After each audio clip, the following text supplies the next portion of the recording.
대다수의 부모들은 아들, 딸이 잘 자라서 풍족한 생활을 하며 또 남한테 존경받는 훌륭한 사람이 되길 바랄 것입니다.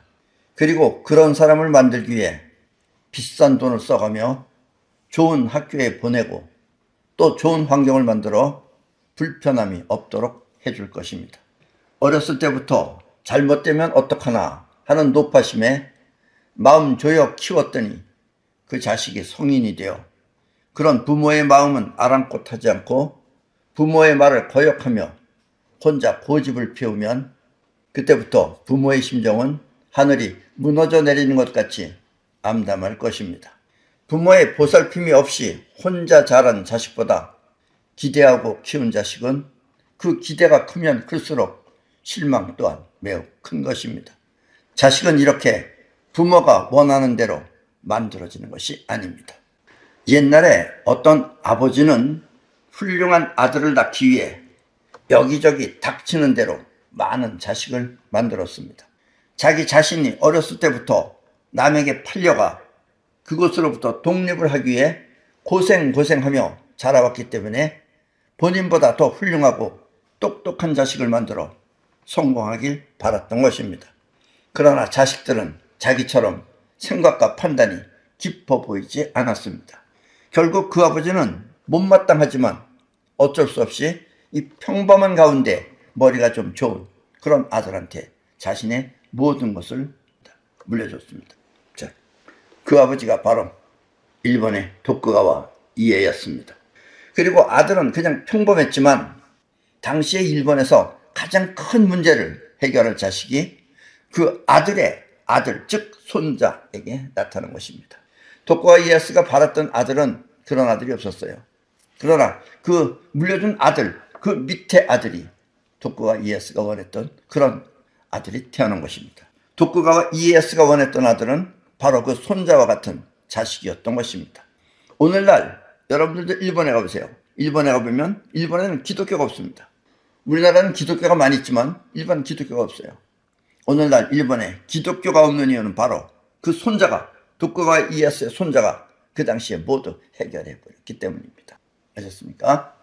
이렇게 간절히 바라던 자식은 그 아들의 아들로도 태어나는 것입니다. 오늘은 어버이날을 맞이하여 부모와 자식은 어떤 관계인지 그리고 훌륭한 자식을 만드는 방법은 무엇인지 그에 대해 말씀드리겠습니다. 가장 훌륭한 자식, 그것은 어렸을 때부터 부모의 뜻을 받아들여 부모가 원하는 것, 그 이상을 실현하는 자식입니다. 그리고 부모의 뜻을 받아들이는 자식의 마음이 가장 큰 효도인 것입니다. 부모의 뜻을 받아들이는 그 자식의 마음이 가장 큰 효도입니다.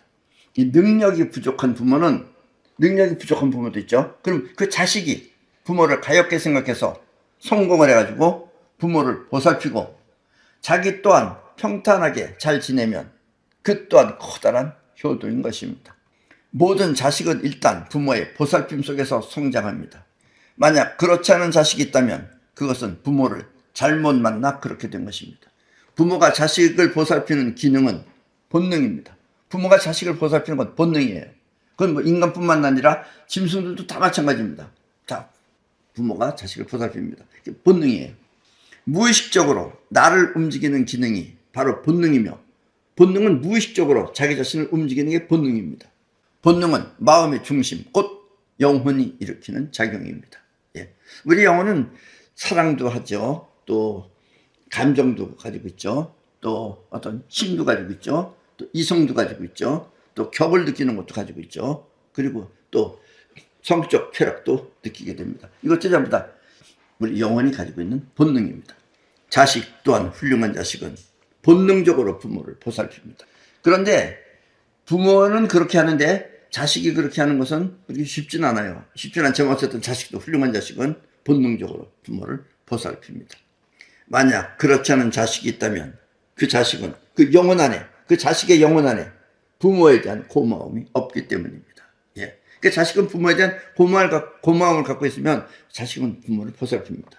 부모와 자식 관계뿐 아니라 그뿐만 아니라 이 훌륭한 사람은 영혼을 통해 세상을 느낍니다. 다시 말하면 세상 그 자체를 영원히 받아들이는 것입니다. 그래서 훌륭한 자식은 부모가 바라는 뜻도 영혼을 통해 받아들이는 것입니다.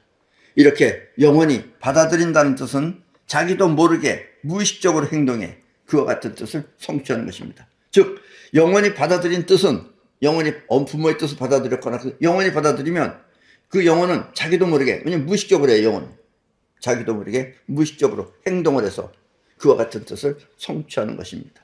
영혼은 곧 행동하는 자기를 말하는 것입니다. 이 보통 사람들은 영혼이 아니고 에고를 통해 세상을 받아들입니다. 에고라는 건 여러분들의 관념이에요. 생각하는 것. 에고는 곧 생각하는 자기를 말합니다. 영혼은 행동하는 자기인데 에고는 생각하는 자기를 말합니다.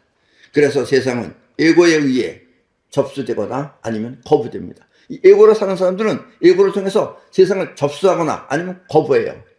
부모의 뜻 또한 자기 생각과 다르면 거부하는 것입니다. 그러니까 에고는 자기 생각이 있기 때문에 생각을 통해서 좋으면 받아들이고 싫으면 거부한다, 이런 얘기예요.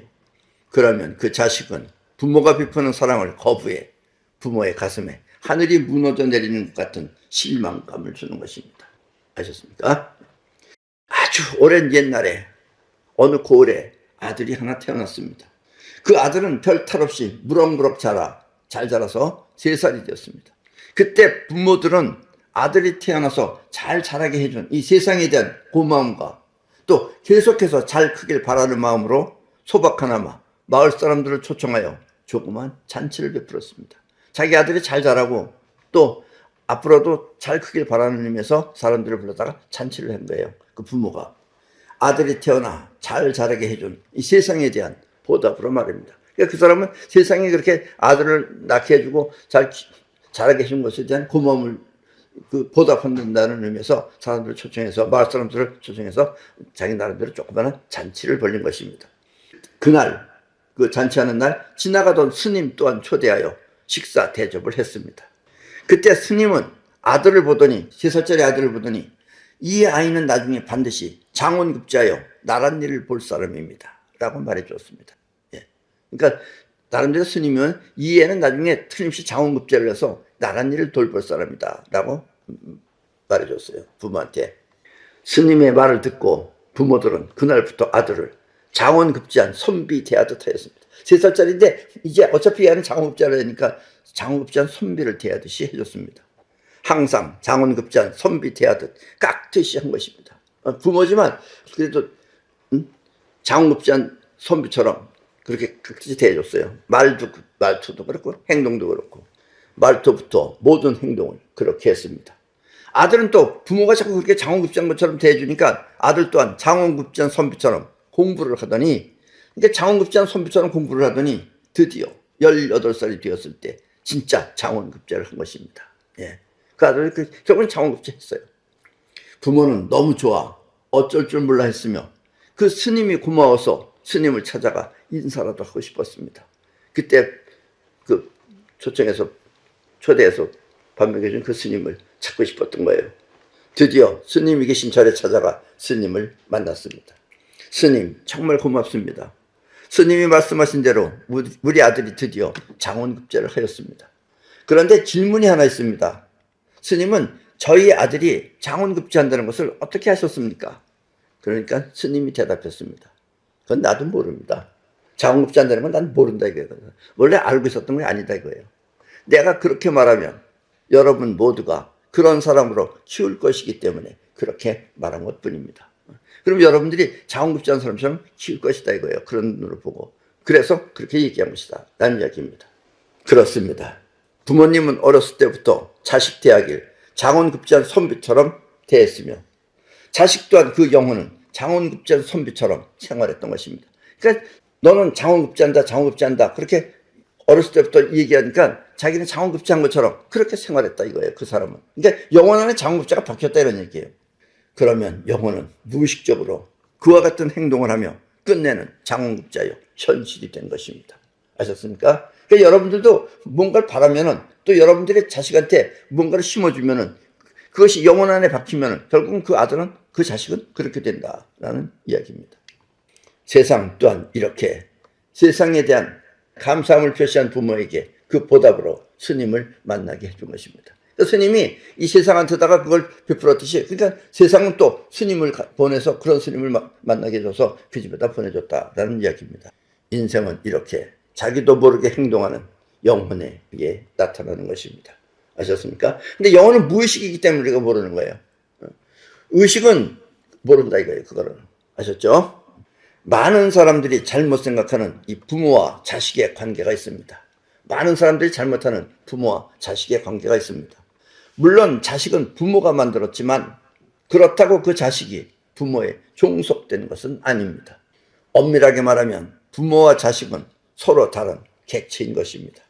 그런데 이제 부모들은 서로 다른 객체라고 생각 안 하고 내가 난 내 새끼라고만 생각하죠. 서로 다른 객체인 것입니다. 그래서 부모는 자식을 사랑하고 보살피되 애착을 갖고 매달려서는 안 되는 것입니다. 자기한테 속해 있는 애가 아니야. 얼굴 보면 너 따로 나 따릅니다, 사실은. 아셨습니까? 이렇게 너 따로 나 따르는데 그런 파동만 가지고 있다고 생각하셔야 돼요. 이와 같이 부모와 자식의 관계를 확실하게 알면 그때부터 자식의 교육은 달라지는 것입니다. 애착을 갖지 않고 자식을 보면 교육이 달라진다는 이야기입니다. 인생을 배우려면 세상살이를 알아야 합니다. 너무 좋은 환경 속에서만 자라면, 그 어린애가 너무 좋은 환경 속에서만 자라면 그 환경이 왜 좋은지 그걸 몰라요. 모르고 또 그에 대한 고마움 또한 모르는 것입니다. 그냥 그게 세상인 줄 알고 그게 고맙다는 걸 못 느낀다 이거예요. 그러니까 말을 안 듣는다라는 이야기입니다. 살던 경험은 예고가 되어, 여러분들이 살던 경험을 전부 다 예고로 받아들이죠. 관념이 받아들여서 세상 모두가 그런 줄 알고 있는 것입니다. 그러니까 그렇게 자란 애들은 그게 전부 다 이 세상이 전부처럼 생각한다 이런 얘기예요. 그 나머지는 모른다 이런 얘기예요. 그러니까 고마움도 모르고 또 그것에 대한 부모에 대한 그 부모가 그렇게 해준 것에 대한 감사함도 모른다라는 이야기입니다. 항상 배부르게 잘 먹던 사람은 변변치 못한 식사를 맛있게 먹을 수가 없습니다. 배가 고파봐야 변변치 못한 식사 또한 맛있게 먹는 것입니다. 배고프면 맛있게 먹어요. 그래서 옛날에 우리나라 그 임진왜란 때 그 당시에 왕이 어디 피난을 갔죠. 피난을 갔을 때 그 생선의 이름이 묵입니다. 묵인데 평상시에는 안 먹는 거예요. 묵이라 그래서. 먹지도 않게. 이제 왕이 이제 피난 다니면서 이제 배가 고프니까 그걸 먹으니까 무진장 맛있었던 거예요. 그래서 그 묵을 왕이 뭐라고 불렀어요? 은어입니다. 은어. 그게 은어. 그 은어예요. 그 맛있게 먹다가 다시 이제 임진왜란 끝나고 이제 궁에 들어갔어. 다시 먹어보니까 어때? 맛이 없죠. 그래서 임금이 뭐라고 했어요? 도루묵이라 그래라. 그게 도루묵입니다. 아셨습니까? 자, 그래서 훌륭한 교육은 반드시 고생을 통해서 세상을 고맙게 느끼도록 해야 합니다. 고생을 통해야지만이 세상을 고맙다라고 느낀다라는 이야기입니다. 부모와 자식이 서로 다른 객체라는 것을 알면 이와 같은 교육을 시킬 수 있는 것입니다. 객체라고 하는 것을 모르면 어떻게 고생시키느냐고 못하는데 그 객체라는 것을 알면 그렇게 시킬 수 있다라는 이야기입니다. 무의식적으로 나를 움직이는 것은 영혼입니다. 그리고 일반인들은 이걸 잘 모르는 거예요. 그러나 여러분들은 무의식적으로 움직이는 걸 잘 아셔야 됩니다. 무의식적으로 나를 움직이는 것은 영혼입니다. 생각은 의식을 통해 하지만 이 생각이라고 하는 것은 의식을 통해서 하는 거예요. 통해서 하지만 그렇다고 생각이 나를 움직이는 것은 아닙니다. 생각한 대로 여러분들은 안 되잖아요. 안 되는 게 왜냐면 행동하는 나가 아니기 때문에 그래요. 아무리 힘들고 괴로워도 해야 한다는 생각이 들고 또 해낼 수 있는 것은 영혼입니다. 이 괴로울 때 해야지 하는 사람이 있고 그냥 주저앉는 사람이 있어요. 주저앉는 사람은 거기서 이제 뭐 하다못해 심하면 죽을 수 있다 이런 얘기죠. 그러나 이까짓 것 하고서 일어나는 것이 영혼이다 이런 얘기예요.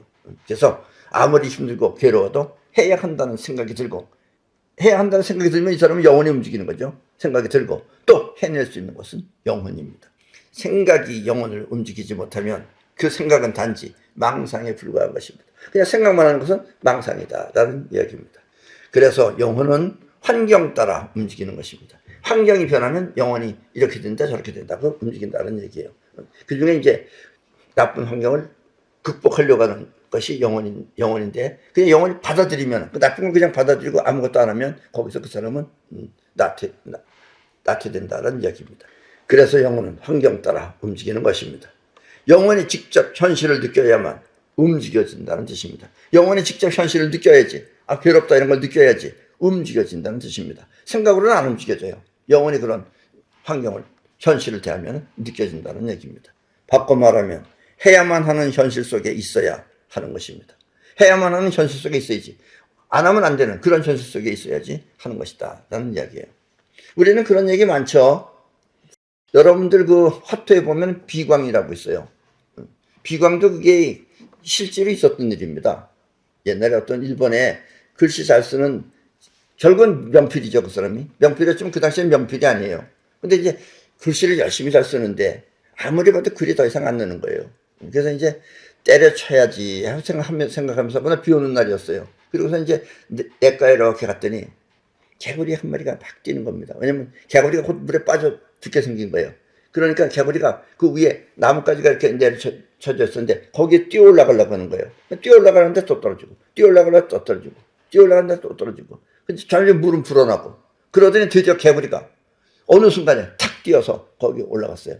이 친구가 그걸 딱 보고 내가, 그러니까 그 사람이 이제 그 생각이죠.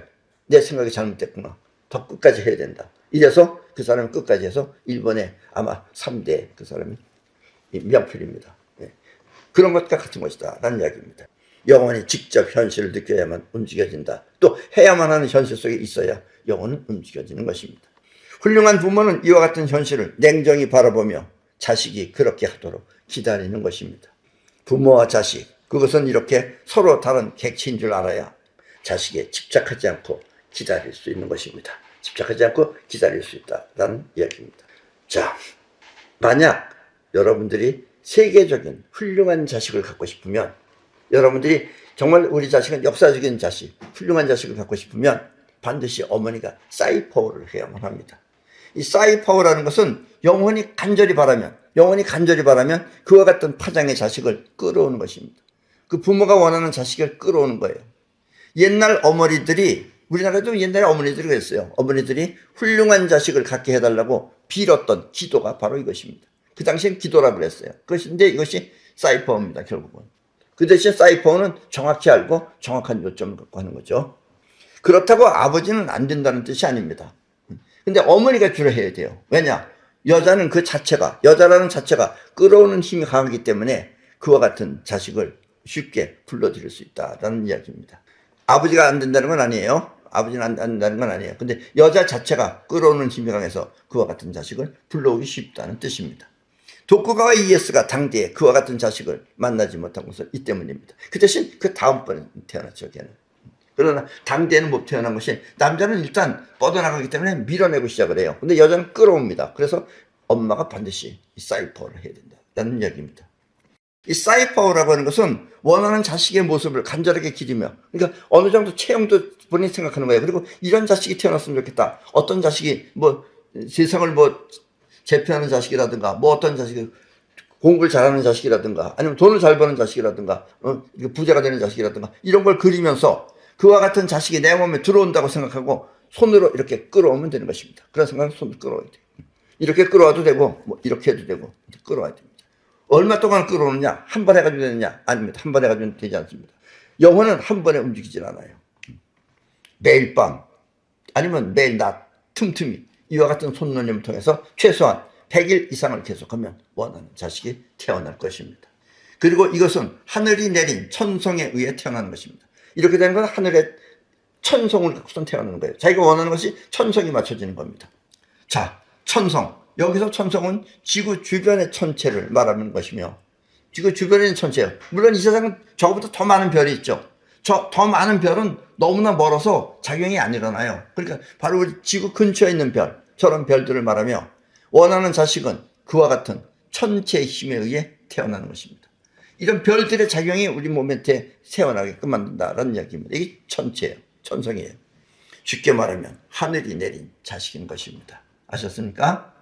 이 갓 결혼한 세대한테 이와 같은 사이퍼를 말하면, 야, 이렇게 해서 훌륭한 자식을 만들어봐라, 이렇게 말하면 별로 콧방귀도 안 껴요. 그런 게 있다. 이러다가 하고 대수롭지 않게 듣다가 그 자식이 이제 좀 커가지고 청소년이 되어 골치를 썩이면, 그러면 그때 내가 왜 사이퍼를 안 했나 하면서 후회하는 부모 또한 많다는 것을 잊지 마십시오. 그래서 뭐 처음에는 이런 걸 잘 모르기 때문에 이런 걸 감히 생각을 안 합니다. 그러나 이렇게 해서 낳는 자식은 여러분들이 스스로 원했던 자식을 태어나게 할 수 있다는 이야기입니다. 자신이 원하는 세상을 더욱 크게 발전시킬 수 있는 자손, 자식이죠. 자식들의 자손. 그것은 이렇게 사이퍼를 통해 태어나는 것입니다. 그리고 부모와 자식은 서로 비슷한 파장의 인연을 통해 만나는 것입니다. 부모하고 자식은 일단 비슷한 파장의 세계에서 이루어지는 겁니다. 결국 부모와 자식이라는 관계는 잘못되어도 내 복, 잘못된 건 어떻게 내 복이에요. 그런 자식이 태어나는 것도 자기 복입니다. 내 복, 또 잘되면 행운, 이렇게 하나처럼 움직이는 것입니다. 아셨습니까? 너무 이것저것만 생각할 필요 없어요. 왜냐면 이런 일이 저런 일이 생기는 게, 예를 들면 자석을 조금 멀리 떨어뜨리면 다른 자석은 서로 끌어당기고 같은 자석은 밀어내고 이런 것도 같은 것입니다라는 얘기입니다. 그러니까 밀어내는 자식은 그것도 일종의 복이다, 이런 얘기예요. 그리고 팍 끌어당기는 것도 행운이지만 이것도 역시 내 복이라고 생각하셔야 된다라는 얘기입니다. 그리고 이것은 서로 부모와 자식은 하나처럼 움직이는 그런 파장의 세계이기 때문에 그렇다라는 이야기입니다. 아셨죠? 예. 그럼 오늘 강의는 이것으로 모두 마치겠습니다.